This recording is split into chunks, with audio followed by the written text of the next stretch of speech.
Hello, and welcome to another episode of A Journey in Boots. My name is Dorothy Odell, and I'm your host for this evening. Normally, we have an amazing Dr. J here with us. However, she is under the weather. Been doing a lot with the USO last week, and she got a little bit sick out there. So, anyways, hopefully, send her prayers and love out to her. But I am super excited. I know last week I introduced. Sorry, there's something going on here, and just hopefully I get you back. There we go. There was this thing. Apparently, Twitter doesn't like me anymore. Anyhow, so I'm super excited. I announced last week this will be the first time I have a Canadian veteran couple.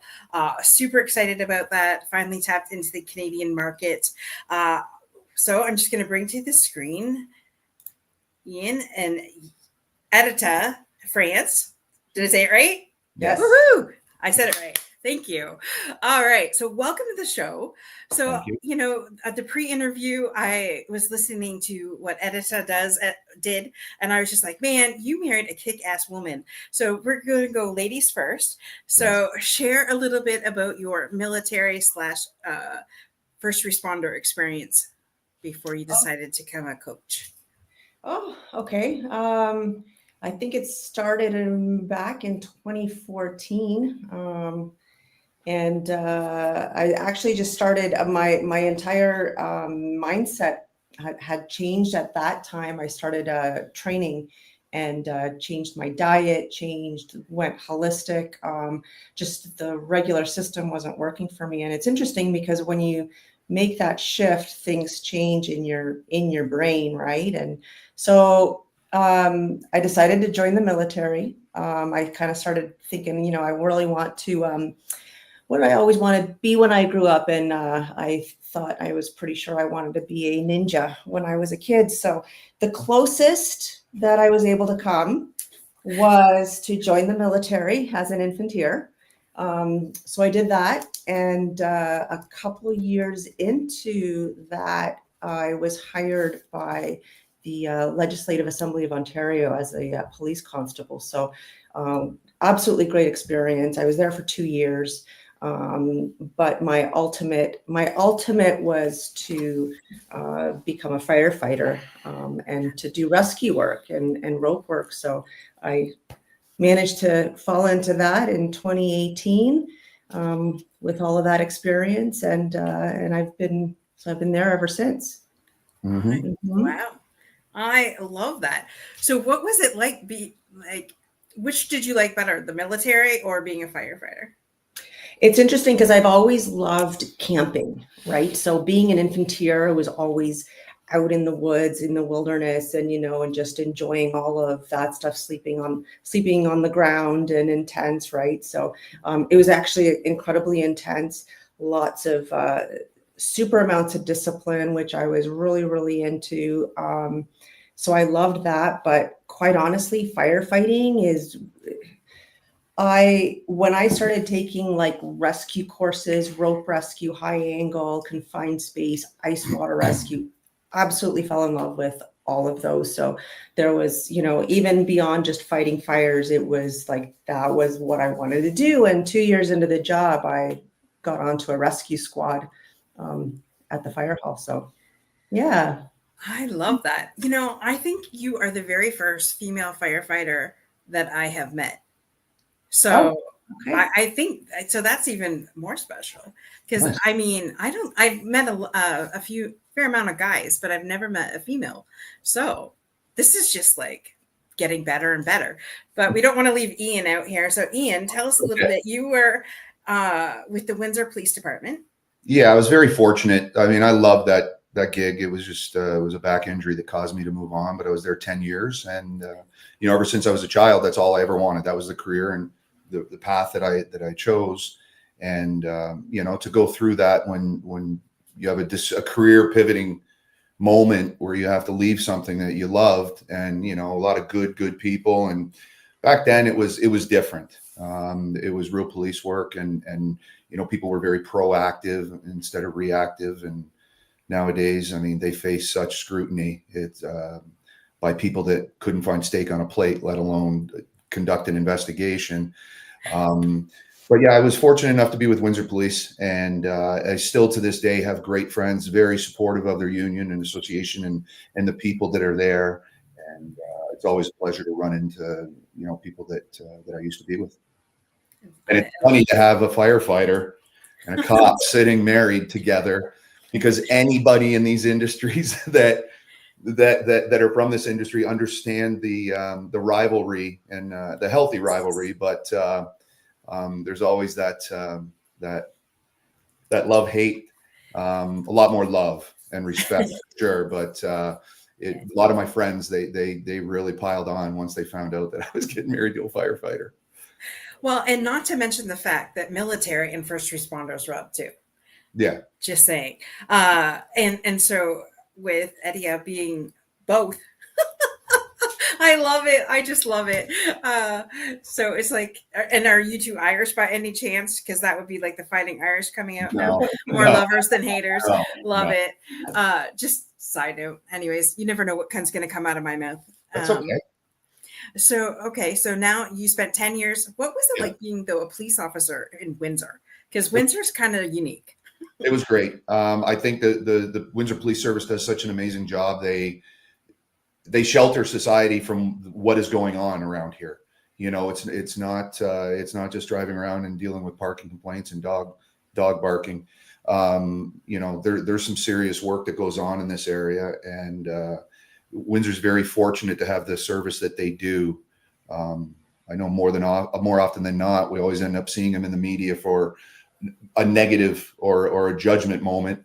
But I can assure you that there are thousands of stories out there to every single negative one that you hear that are very positive. So yeah, but it was great. It was an honor. It was an honor to do that job. I really enjoyed it, helping people, and that's when I just moved on and got into sales and entrepreneurship. If I can help people in a different way, that's the goal. Love it. So for both of you, what would you say? I mean, because I'm sure you've seen a lot of traumatic things in both sides, whether it be military, first responder, police officer, firefighter. What would you say would be your most memorable call? Oh my goodness. You go first. I mean, there was so many memorable calls, but you have to remember that people call you on their worst day. Mm-hmm. They don't call you to celebrate a birthday or a graduation or a marriage or anything like that. You're dealing with some severe situations. I mean, I've jumped in the Detroit River in an ice flow to pull people out. I've seen people blow themselves up in front of me. I've seen a lot of things happen. Children death obviously are not good, but it's never anything really positive other than the outcome at the end when you're able to assist somebody. When something goes on and there's a victim and you were able to give them a little bit of closure and a little bit of peace of mind, that would be rewarding. But obviously getting into the schools and, helping out with the grade 6 classes and talking to them about drugs and weapons and mindset and how to overcome and handle with stress and all that was always an honor to do that as well. Yeah, I think, the multitude of calls between, fire stuff and medical stuff and rescue stuff, right? But, just like Ian was saying, there's, we get there on their worst moments too. Death, there's always coming into situations where people have already passed, right? So that's always an interesting one. That's always one that you need to deal with, right? People in, jumping off of bridges into traffic, things like that.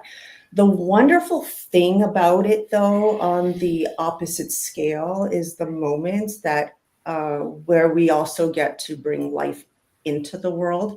I think the very first 2 weeks of firefighting, I was actually involved in 2 births, which is usually unheard of in like most of the career of one firefighter, let alone, 2 in the span of a couple of weeks, right? So that was just absolutely amazing, right? But I think for the most part, because we're always running on adrenaline, we switch things off, and it's just, okay, you're disciplined and you're trained, and there's steps to follow, there's things to do, and you don't really think about how traumatic is this, or how intense is this. You just do. Right. Yeah, 100%. And so after the work, what would your self-care routine be like? Or did you even have one? Or is that where it came after you guys retired? Extreme self-care came after I was gone, 100%. The injury obviously caused some chronic pain syndrome and depression for 2-3 years after that. People may not even realize it. And, you have to get some assistance on that. But as far as back then, listen, it's no secret. I mean, there's nowhere for you to go. You had peer counseling, and that really might've been just getting together with some buddies and have a beer or a coffee and you talk about some things. But, we're going back to an era when it was like, man up, suck it up, and don't talk about it. And, it was frowned upon, or you were, kind of looked at oddly if you didn't do that. And that was a mistake that I think that every single one of those officers back then that probably thought that way would agree now that, you need to be a little bit more open-minded and understanding of people. So, but for me, I mean, it was really just trying to go home to, at the time, my daughter. That was the biggest thing. Going to see my nephews or see family. There's just moments that impact you, and you either curl up into a ball, or you try to speak to somebody. The sad part is that the vast majority of people outside of the industry can't grasp what you're even talking about. Right. They can't comprehend what you're dealing with, or they don't want to hear it, because that's just, it's not positive, right? Mm-hmm. So. Thank you for sharing that. Because so as you're sharing your story, I'm thinking of a police officer that I had on my show from Florida. Mm-hmm. Like I said, you guys are my first Canadian one. So I was trying to figure out if the stories would be similar, Mm-hmm. and how each department would handle it. And his name was Jonathan Kahuli, and he's retired now. Mm-hmm. But he had said that it was 100% frowned upon, to even say to your officer, or your superior officer, that, you were struggling mentally with, everything that you've seen. Like he said, he's experienced, one of his stories was, there was a baby in a microwave at one of his calls. And so, it's, how do you deal with it? Like, you can't just shut that off. I mean, he had 2 small kids too. Like, Yeah. you can't just shut that off. And that does something to you. And Yeah. so he had started Blue Guardian Network, which had started training, or trying to train different police departments in, like, wait a minute, self-care is everything. Mm-hmm. And I know people that had started this Lighthouse app, where people that are on police departments, they all had access to, the Claremont Police Department was one of the very first ones that I heard that were putting this app, so that if a police officer needed help on the beat, they could have access to it, to mental health. So bringing that here to Canada, I think would be absolutely imperative, especially, when you said, basically suck it up, buttercup, and keep going. I think that mentality needs to change. I think it has. I mean, wellness is pretty big in a lot of the police services that are there. I know Windsor they have a wellness officer. I know the association supports it as well. So I know they are moving in the right direction. There's no question about that. To what degree? Everybody can have you can always do better, right? We can always do better out there. So. Right. I think from my perspective, there's, I think in terms of fire services, when we look generally at fire services in smaller communities, from my understanding, there is not much in the way of mental health training, or it is. They're more of a like male oriented, right? And they don't give a whole lot of funding to them. So there's always a lot of lack. Being at Toronto Fire, I actually experienced something completely different. For the most part, when we had these large incidents, we would have the wellness crew, like the wellness unit, come to our station and do a complete debrief. So whether it was, as a crew together and one-on-one support as well, and we would be taken right off of calls for several hours at least, just to be able to deal with any of the traumas or any of the talking, and okay, could we have done something better? Like, how much did we do? Blah blah blah. So for the most part, that is extremely well done. What I find that it is very lacking, and I think probably right across the board, is being a female.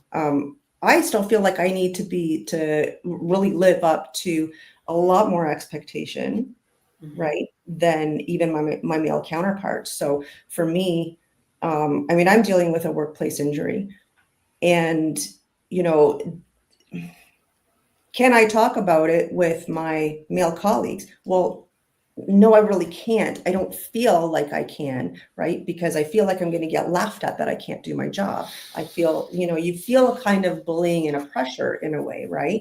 So there's a little bit of a difference too, a little bit of a mind shift there for, how maybe male and female deal with the mental health aspect at work. Right. Mm-hmm. So how did you two meet, if you don't mind sharing? Yeah, absolutely. We knew each other for probably around 12 or 13 years. And I hadn't clued in. Whenever I saw her working at the legislature in Ontario, it said Parliament. I thought she was in Ottawa. So I'm thinking, she's way on the other side of this province. There's no chance that and then turns out she's back and forth Windsor, living in Windsor and doing her shifts there the way she did with the fire department. So I had a meeting to go to, and I called her and asked her if she would join me so that I had somebody on my arm up out of town. And we knew how to take care of herself. And we haven't left each other since. So I love it. That just goes to show you never know. Just ask anyways, right? In this lifetime, at least, yeah. Love it. Okay, so now you guys are retired from that service. So what is it that you guys are doing now? Yeah, so we have a consulting and leadership mindset training company called ThynkTank. And what we specialize in is we try to specialize in mindset, one-on-one executive training, and guidance. We're not here. It's not a coaching program. We're not here to be therapists in regards to that. Everybody needs another set of eyes and ears, and just take a look at things on how we can streamline, make your company more efficient, and not only help them drive revenue, but also to try to cut costs and savings. But we also have a wing where we do keynote speaking, and we have a brand that we're launched, and we partnered up with Dan Comiskey, who we spoke to you about last week. He's a 2-time Grey Cup champion, and what we started up is a program called Breakfast with Champions, and we're tied in with professional athletes. We're bringing it across Canada, and we're going to be bringing in keynote speakers, have it as a breakfast event, and raise funds for local men's mental health, but also not only just men, but to focus on teens, athletes, veterans, first responders, frontline workers, right? Mm-hmm. We just found that every bit of research we've done, men's mental health is completely neglected by some of the biggest organizations around. Mm-hmm. And it's always lumped in with somebody else. It's always lumped in with another factor or another topic. Men have no real place to go. And we're trying to change that. And that's why, we partnered up with Dan, and obviously he knows all about mindset and leadership and that. So it's really taking off for us, and really looking forward to getting on this tour, which we're going to be hitting the road within a month here. Right. Yes. I'm jealous that you're selling your house and you're doing the Canadian dream and just traveling and speaking and things like that. I love it. Anybody that's seen Ian's Facebook lately, it's been inundated with beautiful pictures on the beach and things like that. And I'm like, oh, I will be there one day. Yeah. Soon. It's by design, right? We're in a position where we're empty nesters now, And before they move back in, we got to get out of here. I'm joking. But we have this opportunity, instead of sitting in Windsor and trying to market and then travel, and we can take this on a tour, on our Wanderwell tour, it's called. And we're basically going city to city across Canada. We're going to head west first and then loop around. We're even going to bring this into the US. We're not part of the drama that's being caused by a lot of people and crossing over. The United States has been incredible for me for over a decade in regards to work. And there's some incredible people over there that need help. And if we can go out there and do that and spread the word, especially with the university, the student athletes, it's really taking hold, and we're looking forward to that in particular. So I have to ask, how are the men being receptive though to the help? Well, You Matter started out as a men's thought group. I was trying to get men to come together in one location, and it was the old adage, like you got to man up, and men are silent and they're not supposed to speak up and talk. And again, it wasn't a therapy session. It was just guys shooting the breeze and just understanding they're not alone and what they face with work, with their kids, with their spouse, with their friends, the neighbors. There's a lot of pressure on men. And even more so with the labeling of us as toxic masculinity, which I will not buy into and deal with. Men are men, and we're here to provide. We're here to protect. We're here to work, hand in hand with those we love. And men were very difficult. I even have a group. There's now about 195 people in the group, and I couldn't get men to speak in the open forum. They just would not. But those same men were messaging me like crazy in the background on Messenger one-on-one. So it may not have been the vehicle or the route that I wanted to take initially, but we still got them to where they needed to be, and I was able to get them their help, and we can guide them towards professionals. And we have access to psychotherapists and RSWs and PSWs and addiction counselors, all sorts of things. We have a network we've built, and we're able to put people into the path with the person that would best suit them. Yeah, so on the one hand, we were very fortunate to go through those stumbling blocks with the initial initiative, right? Because we learned a lot from all of those folks, and what is it, and how did they want to be approached? How did they want to be spoken to, right?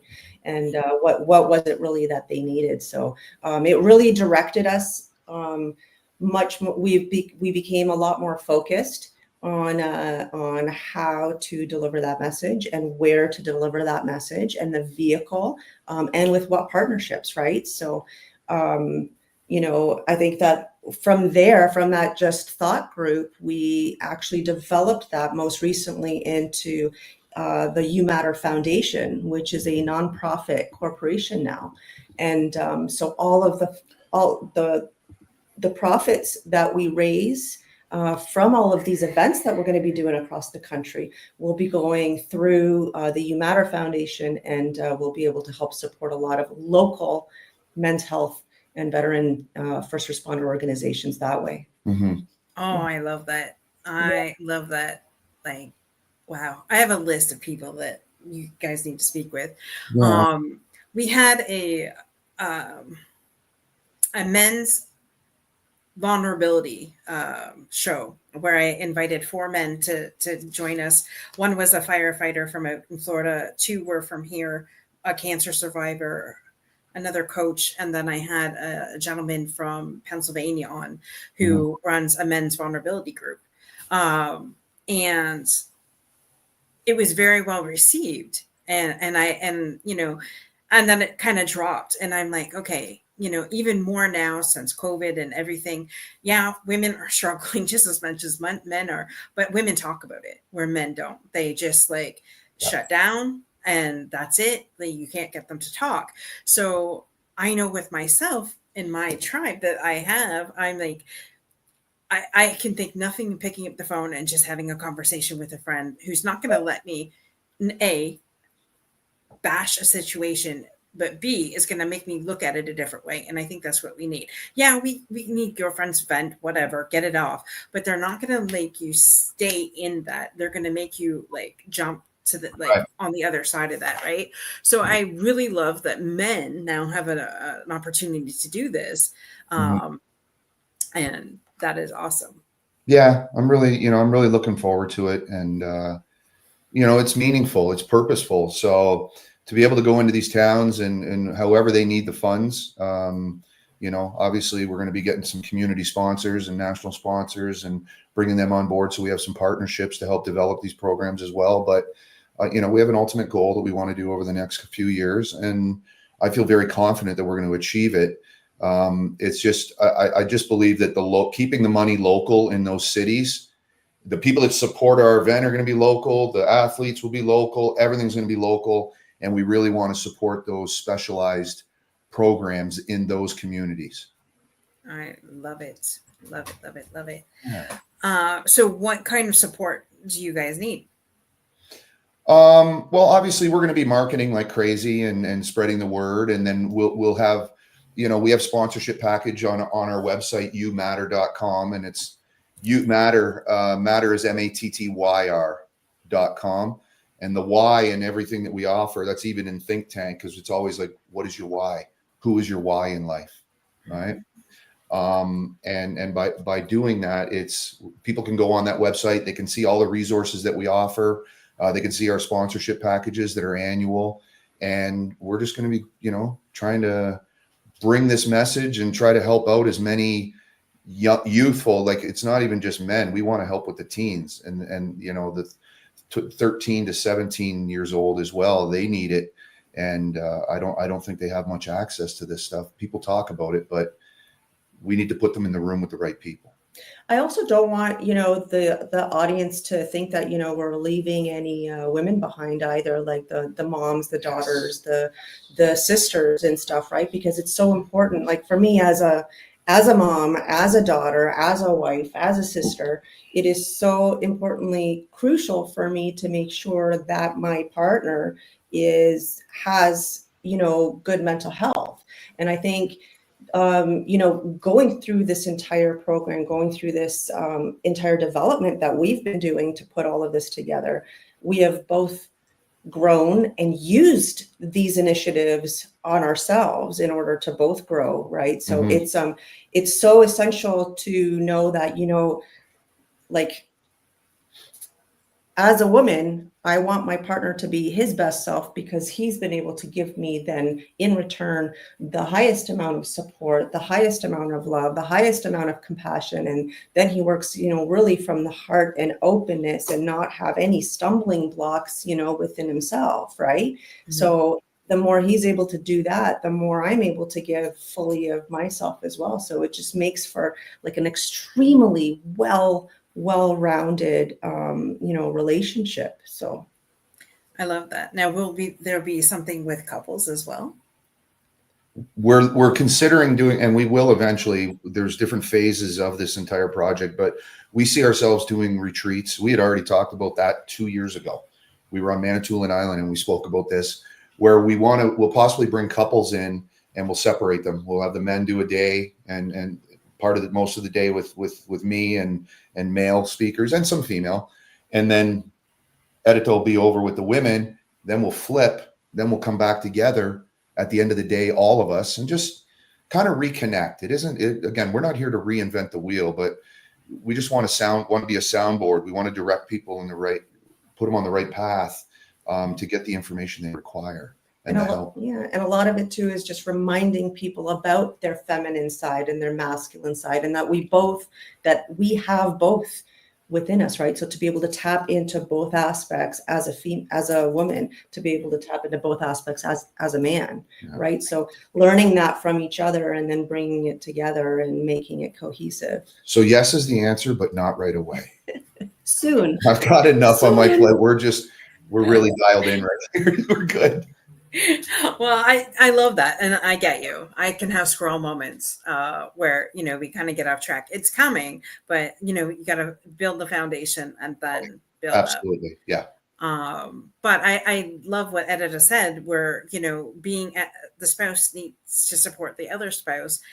If we give our best to them, they can give the best to us. Yes. And I love that. Just a reminder. I mean, even when in the thick of things, Yeah. when you're ready to strangle each other, just take a deep breath and remember, you know, and everybody's human, but Of you know, course.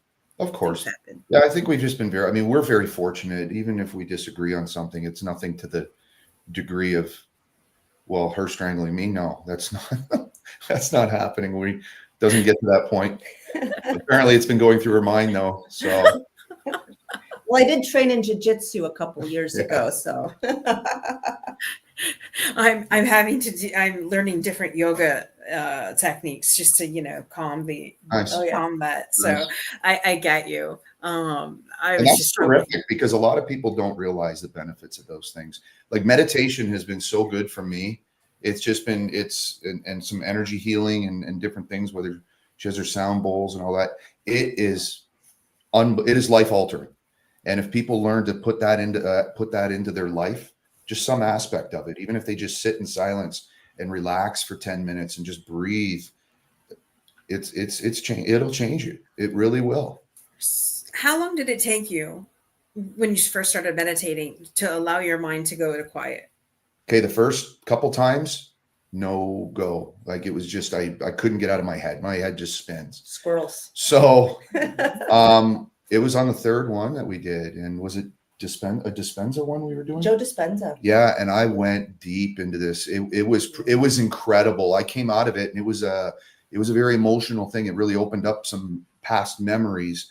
Mind you, that was also probably 3 months after I had quit drinking. And I just cut alcohol out because I was just sick and tired of waking up sick and tired and don't want it anymore. And I had this clarity. It was just incredible. And it really opened my mind and even allowed me to view my past in a different light. Like I felt I had an incredibly traumatic, alcohol was heavy in my family's life.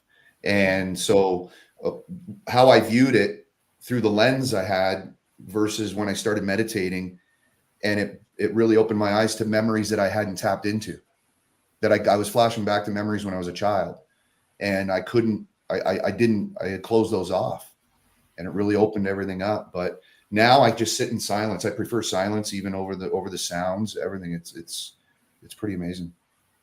But it is definitely a learned thing. You have to practice. Yes. Right. And if you're just starting out, then definitely you can find things on YouTube, even if you need to, right? Just to have something guided. Right. And then eventually start, instead of having something guided, just do the music, and then maybe just do a little bit of sound, and then just kind of keep gravitating to like a little bit more, introspective. Right. But I think, between the meditation, between sunlight, grounding, breath work, breathing properly and getting the proper amount of oxygen into your body and into your cells and into your brain is life-changing, right? So just simple little practices you could do. And for your viewer, she is a naturopathic practitioner, so she does know what she's speaking of. She's changed my life. Honestly, changed my life completely in regards to nutrition and health and mind, everything. Just nothing but kudos to her for that. I love that. I think we all get to a point where we're sick and tired of being sick and tired, like Ian said. And then that's because for me, I can see my patterns, right? So, I could have, at one point be able to shut my brain down and be, silent. And then I thought life was good, so I didn't need to do it anymore. Yeah. Wow, lo and behold, holy crap. Now I am getting back into being faithful with doing that again. And it's just like, it's taken a little bit of time to quiet the mind. Yeah. It's just daily practice. And if people can't take 15 minutes for their peace of mind and their mental health, then I don't know what to say to them. Everybody's in a rush. There's no need to be in a rush, and everybody's busy being busy. If they actually looked at their life and they looked at what they do every day, there's so much time to do more beneficial and self-improvement or leveling up. There's so many opportunities, but people choose Netflix and junk food over other better choices and just different decisions.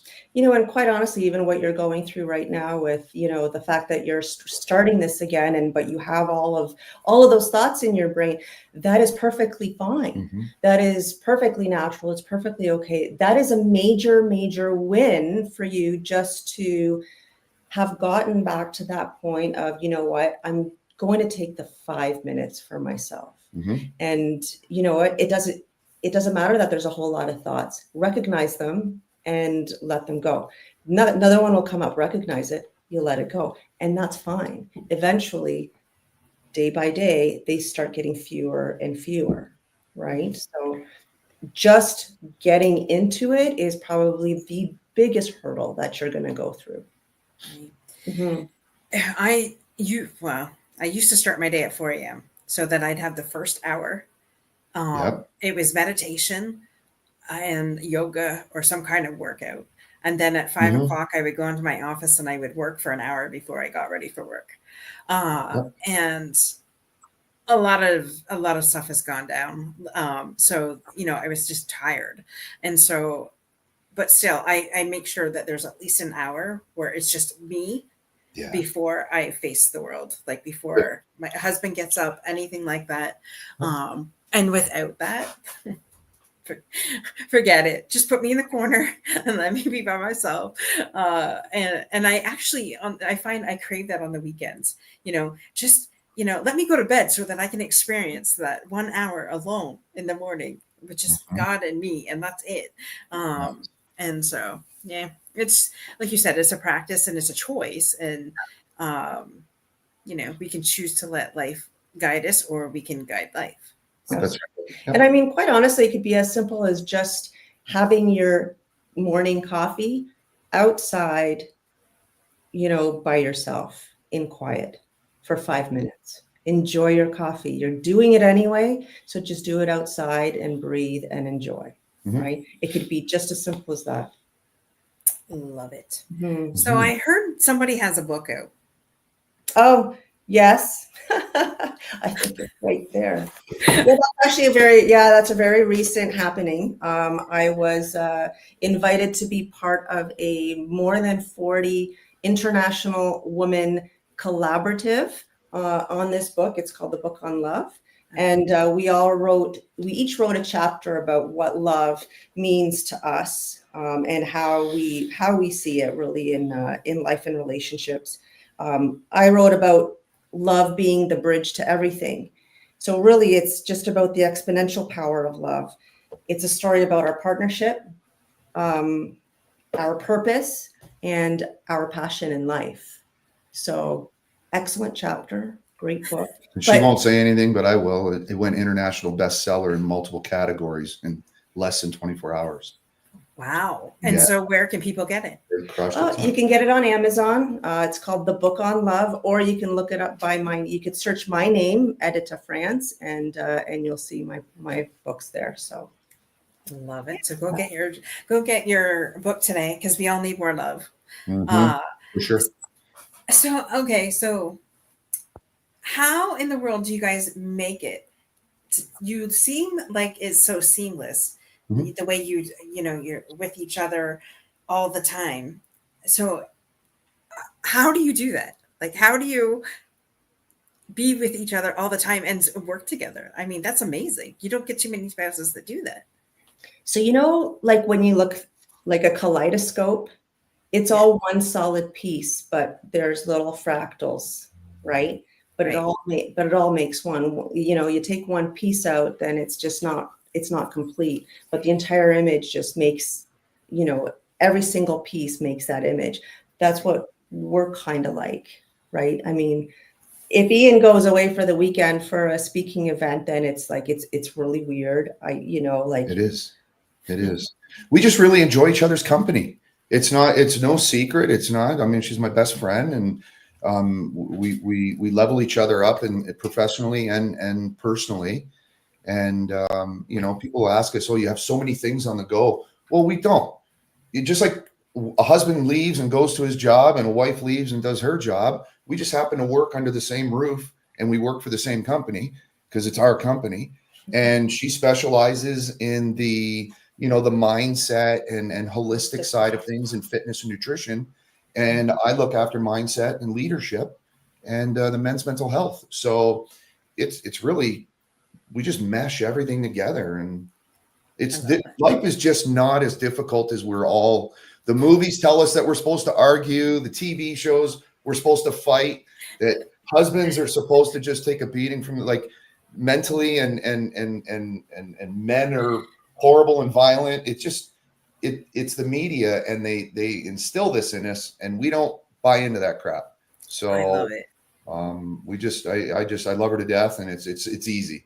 It's easy. I think it's just easy too. We fill in each other's gaps. We're each other's puzzle pieces, right? So, he's my last 20%, and I'm his, final 20%, right? So, like individually, we're really awesome, but together we're like phenomenal. I love that you said that. I do. I really love that you said that. I guess, in my experience, I don't see a lot of that, or had not seen a lot of that. And so when I see it, I'm just like, wow, I can really notice it. And so I appreciate that. We appreciate that when people notice it. It's real. It's easy. It's, life's never easy, but you can simplify things for sure. And she certainly simplifies my life. So. And I think it's a choice. You can choose to live like you do, or you can choose, the opposite. So I love that. Yeah. Absolutely. And I think some of it too is surrender. Like I went through my entire life being the breadwinner. I went through my whole life being, being the organizer, being the go-to person, carrying everybody on my shoulders. And when Ian came into my life, I just didn't have to do that anymore. And I think, at first it was very difficult for me. And I think I have moments where it's still difficult because I'm so used to it, right? It's that fear of, I got to get it done myself. Like you almost have this controlling portion, but a lot, it's just, you surrender to what your partner brings to the table, and, him being able to support me in everything that I do. So I don't have to think about what he needs to think about. And I take care of the things, so that he doesn't need to think about other things. It just makes it so much easier. And I just learned to say yes, dear, a lot. That was my dad's advice. She's always right. She's usually right. So it makes life a lot easier, as I said. Well, at least you can admit it. There's no need to argue it. My ego's not bruised at all. I'm fine. I love that. So what is one thing that nobody knows about you? Well, then if I tell you, then somebody's going to know about it. That's right. That's what we want to know. I asked that question. That's one question that we ask on this show. I don't know why. We started asking it a couple months ago. Oh, okay. One thing somebody doesn't know about me. In high school, I was a magician's assistant. Ooh. See, I didn't know that. No. I was cut into three a bunch of times. I disappeared into a box and reappeared. All kinds of things. Yeah. Mm-hmm. I think there's a lot of things that people don't know about me, but they assume. She always says you're the guy that everybody knows but has never met. And, it's easy for people to think you are a certain way because of social media. And it's always nice to run into people and then they realize, who you are, whether they had a preconceived opinion of you before or not. But, as far as anybody, I'm pretty much an open book. I don't really try to hide much. As you see, I work social media like a mule, and we're pretty out there. But my biggest thing is I guess the growth that I've had over the last 4 or 5 years. I've had a lot of growth personally, and put to rest a lot of demons that I had held on to from my youth that weren't warranted. It's something we build our own. We build our own perception. We build our own reality, right? Mm-hmm. And it's nice to break free of what I once thought was a shitty reality. And it really isn't. I'm so blessed and fortunate for everything that's gone on in my life. It doesn't matter. There's no timeline. There's no you're supposed to hit this level of success by the time you're X age or whatever it is, blowing that out of the water in the last few years. And I attribute a lot of it to our relationship. And it's just, I'm a soft-hearted person. I really am. As firm and rigid as I come across, I cry at dog videos and movies sometimes. Like, I love that. So I'm a very authentic, and I'm vulnerable, but I'm a very authentic. Authenticity's the new currency, and I wholeheartedly believe that's just the way to be. We all try to put up an image for the world to think who we are. I really gave up caring what they think, and now if it's not on my front porch anymore, I just let it be. And you try to help those closest to you and let it ripple out from there. And you can affect change that way, not worrying about what the hell's going on in other parts of the world that you have zero effect on. I just dialed in and become very close to home, or those closest to me. Right. Yeah. Love that.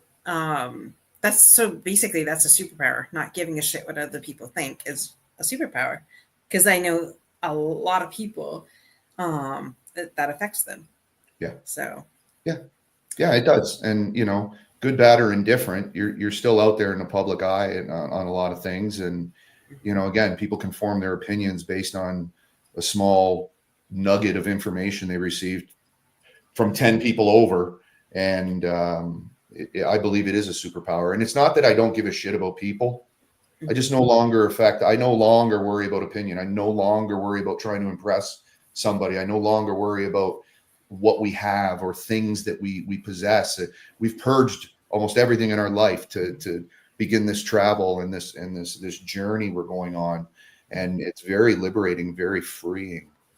And honestly, the most important thing is our message, is just being able to bring our message and mindset out to as many people as possible, as far out as possible. So this is one of the reasons we're not limiting ourselves to staying in one place, at one time.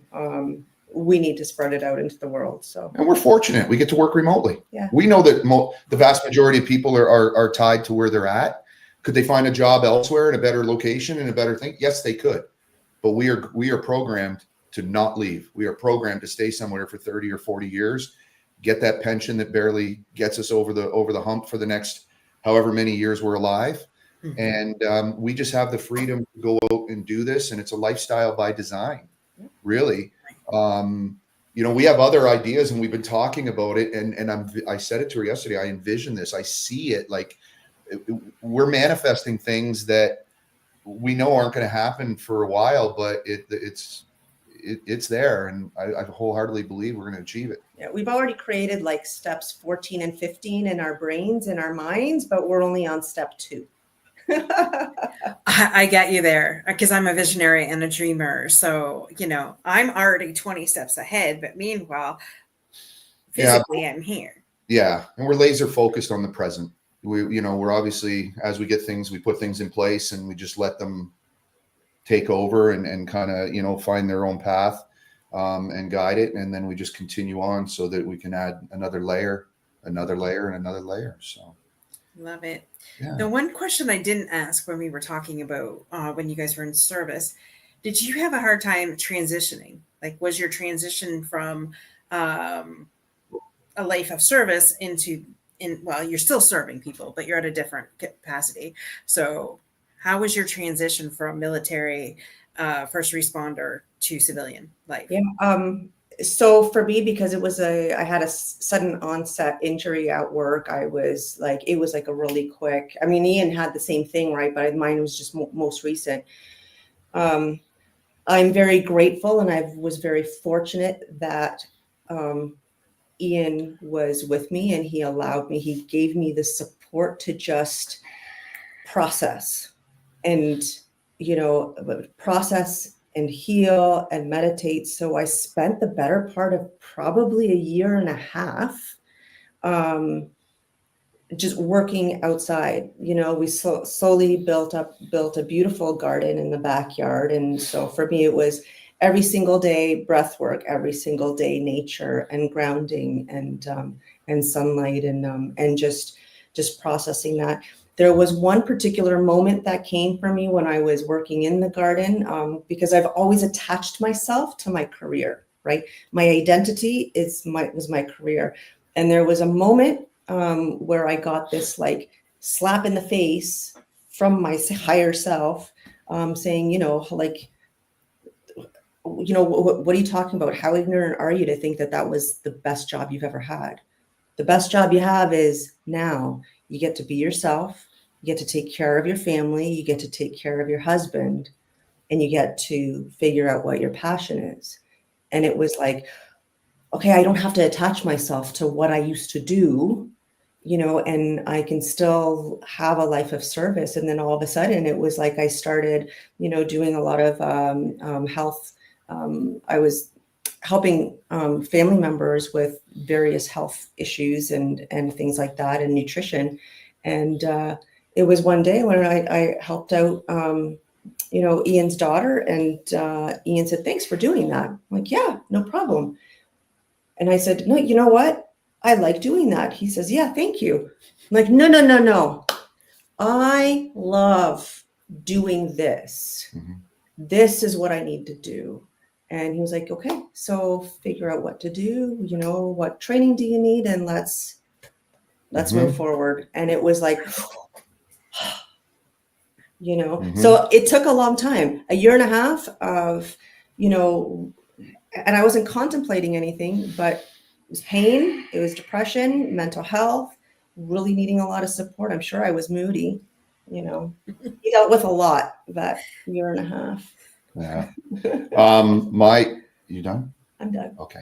My transition, it wasn't good. That was the only career I wanted, was to be on the police department.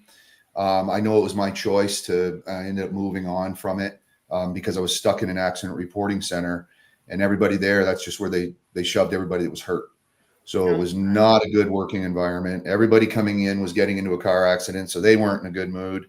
And I had just made the decision to move on, but the pain continued on after I left the job, and chronic pain syndrome and depression. I went through chronic pain syndrome for almost 3 years, and depression for about 2. And it cost me. I lost my first marriage. I didn't get to see my daughter. She was 2 years old when we split, so I raised my daughter apart from her as a single dad. Lost some businesses at the time that I had. I went through a real tough go, because I was limited on what I could do physically. And I just knew that I couldn't be in that work environment. Everybody's, "Why don't you stay there? Milk the system," and all this bullshit. That just isn't me. And I'm not going to do, I'm not going to do that. And I have integrity, but it took some years to really rebuild and get things going. And I've had some incredible home runs. I've had more strikeouts than home runs, that's for sure. But it really taught me, and that's kind of what's put me on this path, because our one training program we have is called the Human Side of Business. So a 6-week course for emerging leaders. And what it really opened my eyes to was how you get treated. And you're just a number. And especially, with all due respect, especially as a male on the police department, getting injured and being tough, and you got to suck it up. And we're not going to get you the new equipment that they're going to give to the female officers, but we're not going to give it to the male officers. I went through a lot of crap at the end of that. And it left a lot of resentment for me at the beginning with some certain administrative people, but I've since obviously moved on from that. That's a chapter that is so far in the rearview mirror, but it's still built who I am today and what I can bring out to others. And I was just happy that I was able to explain to her, because we're talking 2 decades apart. We end up with the same injury, a major lower back injury that you really have to pay attention to, or you're going to be in a tough position. So I was very fortunate to be able to, I was honored to be able to help her and guide her through. And this is what I went through. This is, maybe try this, try that. When I went, I had nobody. So, and so be it. It is what it is. Right. We're here today, and I wouldn't change it. I wouldn't change it. I would change the injury, but I wouldn't change the transition, what we're at now, I wouldn't give it up for anything. So for that firefighter or that police officer that just had that back injury, what would your advice be to them right now? Obviously just make sure that their T's are crossed, their I's are dotted, they're represented properly by their union. Her representation from her union in Toronto is the greatest I've ever seen in the industry. It is just, I was just in awe of how supportive and how they've helped her get through all that. But there is life after this job. As she said, we identify as our career. A cop identifies as being a cop. A firefighter, they identify as firefighters. They don't have a lot of people, I would say 90%, they don't have a personality outside of their job. And it's tough. It's tough to relinquish that.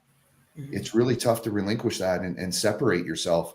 But there is so many of us I left and it was like dominoes fell. There was a bunch of people that left right after me in the coming years, and they've moved on to just thrive and flourish in other industries and maintain their health and fitness and mindset. And I see some of the guys on the job today, or some of the ladies, and the stress, you just see the years, the decades of, and a lot of it is the internal stress. Mm-hmm. It's not dealing with the accidents or the dead bodies and all that stuff. It's dealing with the political garbage that's between the walls. And there's a breakdown of communication from top to bottom and bottom to top as well. Mm-hmm. It's unfortunate, and we're trying to assist with that. If we can, we will. And but there is so much more to life than just a job. Mm-hmm. Absolutely, 100%. Well, thank you both for being on here tonight. I mean, this has been an incredible episode. So thank you for saying yes and being on here. I'm really sad that I met you just as you're leaving my hometown. But I mean, I see definitely doing things together in the future. Yeah. Well, you'll be happy to know that Dan wants to do something local here with our Breakfast with Champions. I know that we had discussed the situation prior as to why we weren't going to be doing something here. But Dan wants to do something and probably tie it in. So stay tuned. There might be something in the coming months, and you'll definitely get tipped off on that in regards to that, because we'll want to speak to some of the vets and your military access and things like that. Perfect. Yeah. Like I said, you're my first Canadians, but I have a lot of connections in the States. Yeah. Yeah. And as always, I want to give a shout out to, I belong to a veteran organization called Angels 14. We meet Fridays at noon, Eastern Standard Time. So if anybody's interested in joining, that is for veterans, first responders, allies. It is the best 45 minutes of my week. I'm generally on there every week. There's the occasional time that I can't make it. And I actually think I booked an appointment tomorrow at noon. It's the only time they had available, but it doesn't matter. It is the best 45 minutes. So if any veteran, first responder, or ally is interested, let me know. I'll get you the Zoom link. It's where camaraderie, connection come together. And as anybody knows and has been around a veteran or first responder, we like to shoot the shit and give each other crap. That's what we like to do. And I feel right at home. I've never served. I have family who has served, though. And just being around them is like being home for me. It is. It's an honor. Yeah. It's an absolute honor. People don't realize. Yeah. So if you're a civilian and have never talk to a veteran or first responder, or especially one that has been retired, just go have a conversation with them. I tell you, it's the best conversation you'll ever have. Yep. Totally. 100. Nice. It's changed my life. And here we are. Good. I don't know how many episodes deep with, with our veteran and first responder community. So it's an absolute pleasure having you guys around. Keep up the good work, and we appreciate you having us on. It was great. Absolutely. Absolutely. All right, guys, for all of you that were listening in, thank you so much. Remember, be unstoppable in all that you do, and same time, same channel next week. Bye for now. See you later. Bye.